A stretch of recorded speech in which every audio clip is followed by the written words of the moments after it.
Hey, I'm Tyler Edlin. I'm here to answer a few quick questions that I received over the weekend.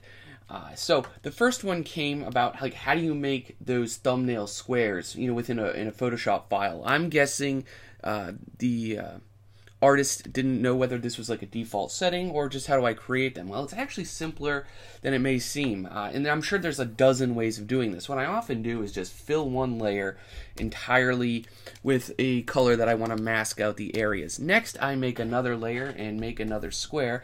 This can be any size that you want to use, and this can just be any value, any color on top of that. So here we go. And we have that on top. Now what I do to make sure things are uniform is I just duplicate these.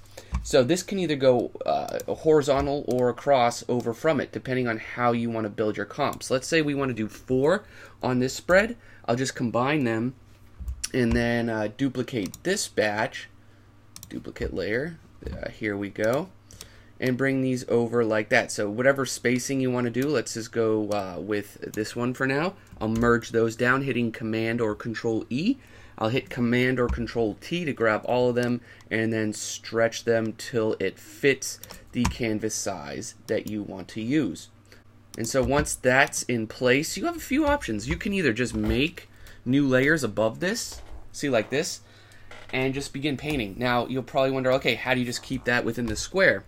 Well, if you hold Alt down and click right in between the two layers like this, it basically attaches it or parents it to it. So now it's like I'm painting just in the boxes.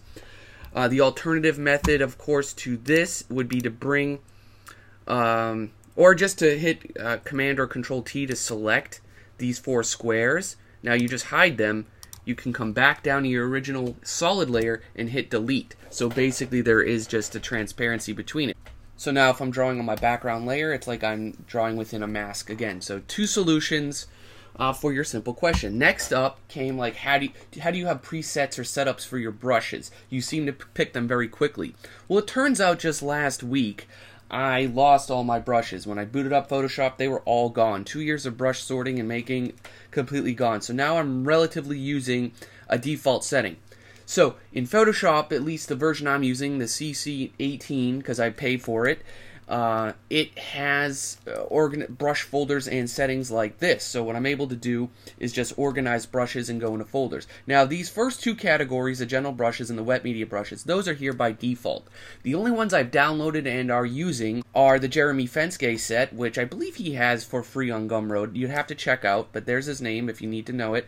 And the second set I use are Greg Rutkowski brushes. I think he has a free and a paid set. So I'm just using a combination basically of these 2 brushes.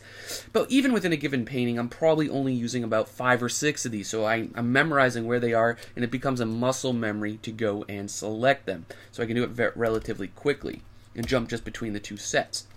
So if you guys have any other quick questions that I can answer, just leave them in the comments below, and do take care. I have a full-length video coming later this week.